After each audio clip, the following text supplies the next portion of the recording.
Welcome to Sleepless News, mounting losses and controversies. How the Brooklyn Nets devolved into chaos in a matter of weeks. The Brooklyn Nets have just completed their fourth official practice of the season inside their gleaming training center, 3 miles from Barclays Center, with a beautiful view of the Manhattan skyline. Kevin Durant, who had turned 34 a day earlier on the 29th of September, walks over to the assembled media and quickly tries to end the conversation about his summer of discontent, one in which he asked for a trade, reportedly asked for coach Steve Nash and general manager Sean Marks to be fired, then reversed course and decided to stay in Brooklyn. "Can we move on past that at some point?" Durant said, wiping perspiration from his face. Although it was this exchange that created the headlines, the next one was far more telling, about the future of the superstar forward in the organization that still signs his checks. Standing in front of a Nets banner in a corner of the practice facility, Durant pulls at the top of his sweat-soaked practice shirt,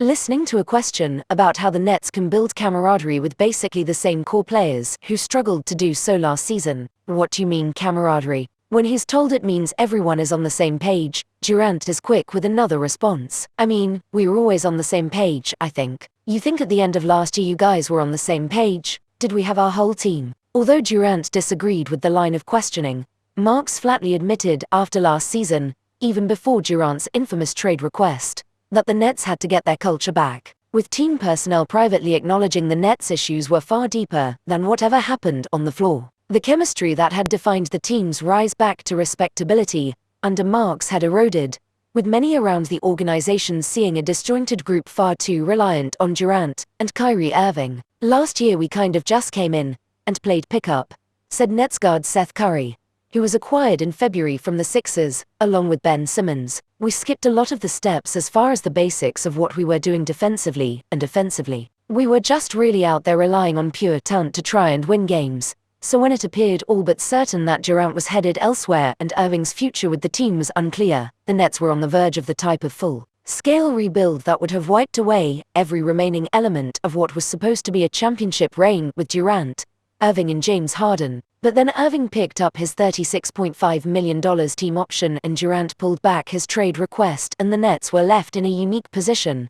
Instead of picking up the pieces, they were left to see whether those pieces could fit together again. Back inside the practice facility, before the tumultuous 2-5 start, before Simmons' poor play, before the players-only meeting, before the controversy over his superstar teammates' social media posts about Alex Jones and an anti-Semitic movie and book, Durant continues to try to shape the narrative of the coming season. "When you look at the grand scheme of things, we haven't been healthy at all for 2 years, Durant said. "Each playoffs, in 2021 and 2022, we didn't have major guys, not just role players but guys that make a lot of money. So when you got $50 million on your bench this last playoffs with Joe Harris and Ben and then the playoffs before that, I want to see what our team looks like in full, with guys being healthy, with us having a little bit of continuity.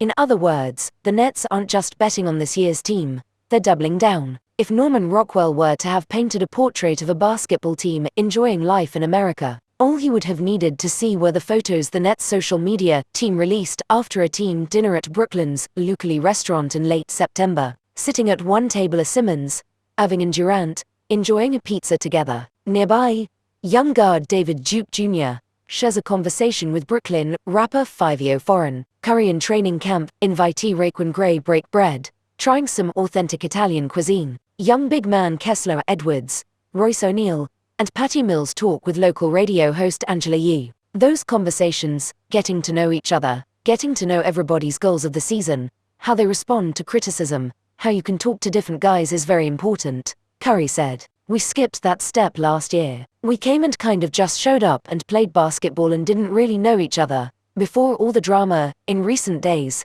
since Media Day on the 26th of September, player after player had echoed the same thing, a feeling best described by young big man Nick Claxton. The vibes are definitely better. It's the foundation of all successful championship-winning teams," veteran guard Patty Mills said. "The things that you can create off the court just helps with all the trust on the floor." Since signing with the Nets last summer, Mills has become a trusted figure within the locker room, a role he cherishes given the lessons he learned during 10 seasons, and a title run with the San Antonio Spurs. Marks also added veteran Markieff Morris, who, according to Nets personnel, has quickly developed into another strong voice. "We do the same things that you guys do to get closer to your co-workers," Irving said. "You hang out on the weekends, hang out when we can get away from our families. When we're at practice, we talk about what's going on in the world. But our focus is really on the mission here. And that's getting us ready every single day for a championship run." So on and off the court we have to be very open to learning about what our teammates do and don't like.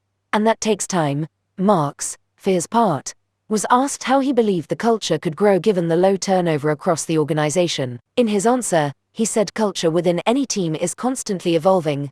Nash was more verbose. "I was on a lot of teams that got along," Nash said. "You can draw a diagram by the greatest team building expert in the world. But if the personalities don't fit or don't adopt or buy into that, to the group concepts, it's pointless. Personalities are really important. I think we got some good ones this year. There is no stronger personality in the Nets' orbit than Irving. He is one of the most talented players in the game, but multiple team sources believe Irving's decision not to get vaccinated, compounded by his unreliability, contributed the most to the Nets' unraveling last season. But Nets personnel, from the coaching staff to the players, have raved about Irving's change in demeanor. "He's bringing a totally different energy this year," Claxton said. "He's definitely been locked in. He's ready to make an impact. All I can judge is his effort and his attitude, and both have been exceptional," Nash said during training camp. "So we've been really proud of his application, but also his leadership. He's done a great job mentoring younger players, trying to bring the group together, and those components are invaluable, despite all the recent compliments coming his way." Irving said he isn't concerned about changing the narrative that has defined his star-crossed career. "I can't even pour energy into that," Irving said. "What I think the reality is that we're here. And for the last year you guys asked my teammates a bunch of questions about me specifically, and why I'm not here. And now that I'm here, we get to see the consistent effort that I would have put forth last year and the year before that if everyone started off the season healthy, and we had a good start from the beginning, but good vibes fill most Septembers and Octobers. Who knows what the vibes will be if we hit a skid or we're not playing well or if somebody gets injured," Durant said. "It's how we stick through those times. So it's easy to be cool and everything is positive right now. But we'll see as the season goes on. It's the 21st of October, the season is on, and the Nets are clinging to a 1-point lead in the waning minutes of a back and forth game against the Toronto Raptors. For now, at least offensively, the Nets have regressed. On back-to-back possessions, there's little ball movement, little offensive flow, just Irving and Durant taking and making difficult ISO jumpers. As the final seconds tick away, the Raptors, full of rangy 6'8" defenders, lock in. With Toronto forward Scotty Barnes guarding Irving, Raptors guard Fred VanVleet slides over for the double team, leaving O'Neal, who had shot 1 for 6 on the night, wide open in front of the Toronto bench. Instead of forcing up yet another contested shot, Irving changes course, dishing it to O'Neal, who promptly swishes the game clincher. Perhaps it's a sign, an illustration of the kind of basketball and culture the team has bet heavily it can build. Or perhaps it's just the right play at the right moment. Either way, it feels good, O'Neal said after the game in the Nets locker room. Who wouldn't want to hit the last-second shot or game-winning shot? Sitting at a nearby locker, Irving interjects. "Trust," he said. "Trust," O'Neal said, smiling. Like he said, 8 days later, all the good vibes that have been building since training camp are officially gone. It's been quite a week, even for a Nets team that has grown accustomed to playing as drama unfolds around it. The Nets have just dropped their 4th straight game, a 125-116 loss to an undermanned Indiana Pacers team playing on the second night of a back-to-back. Nash just called the loss a disaster and questioned the team's commitment. And Irving is embroiled in another controversy, this time answering for a tweet he posted about Hebrews to Negroes, Wake Up Black America, a book and movie featuring anti-Semitic tropes, as the Pacers loudly celebrate as they head down a small hallway into the visiting locker room inside Barclays.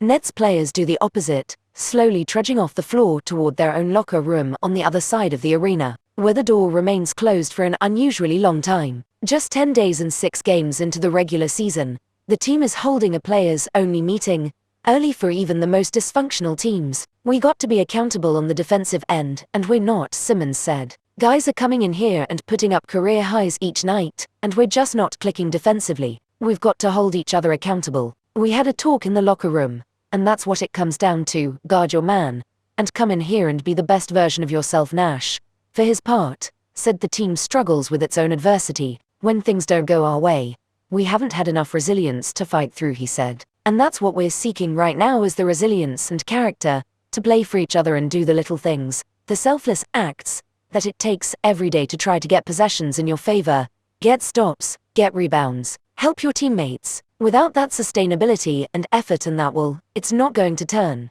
So we got to make some decisions. Less than 5 minutes later, as his teammates quietly shower in the locker room and the building is simmering in self-inflicted turmoil, Irving sits down at the post-game lectern. Within the past 24 hours, both Nets owner Joe Tsai and the NBA had issued statements condemning his post. The questions Irving and the Nets knew were coming begin flowing. First, he explains how he found out about the movie and book in the first place. Then, he is asked to explain why he posted a video about conspiracy theorist Alex Jones. That was a few weeks ago, Irving said. I do not stand with Alex Jones' position, narrative, court case that he had with Sandy Hook, or any of the kids that felt like they had to relive trauma, or parents that had to relive trauma, or to be dismissive to all the lives that were lost during that tragic event. My post was a post from Alex Jones that he did in the early 90s, or late 90s, about secret societies in America of occults, and it's true. So I wasn't identifying with anything of being a campaigner for Alex Jones or anything.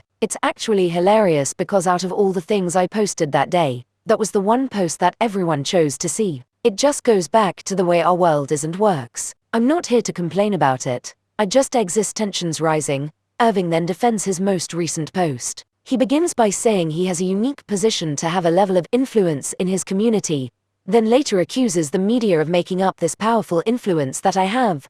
Irving does not directly answer whether he has anti-Semitic beliefs. He takes umbrage at the characterization that he is promoting the book or movie, and dismisses the idea that posting a link to the movie indicates promotion or support. Then, after a member of the Nets public relations team ends the news conference, Irving has a message as he takes the short walk back into the team's locker room. I wish we felt the same about Black reproductive rights, he said, and all the things that actually matter than what I'm posting. Just before the door shuts behind him, Irving has one more message. Change your life, bro. Publicly, players still believe they have the ability to turn things around. I believe we can be the best team in the NBA, Simmons said. I believe that, privately, might be another matter, but as has become custom throughout his time in Brooklyn, it is Durant who offers the most honest assessment about the state of his team. He is the last member of the team to speak and offers a succinct answer when asked whether the attention surrounding Irving's social media posts has had any impact on the group.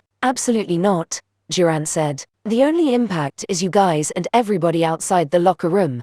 But in the wake of another loss, the 2014 MVP is asked whether he believes Nash's message is still getting through. In the moment, Durant provides an unvarnished view into the psyche of a team that appears to be splintering into chaos. It's on the individuals, Durant said. Coach can do so much and tell you what to do, but he's not playing for us. I know coaching matters, chemistry matters, but at the end of the day we're individuals. So we got to do better as individuals, and then we'll bring that to the group and figure it out. But each guy's got to just dig down deeper and just be better. That's just what it is. Thank you for watching. Like, share and subscribe to Sleepless Buddy. See you next time on Sleepless News.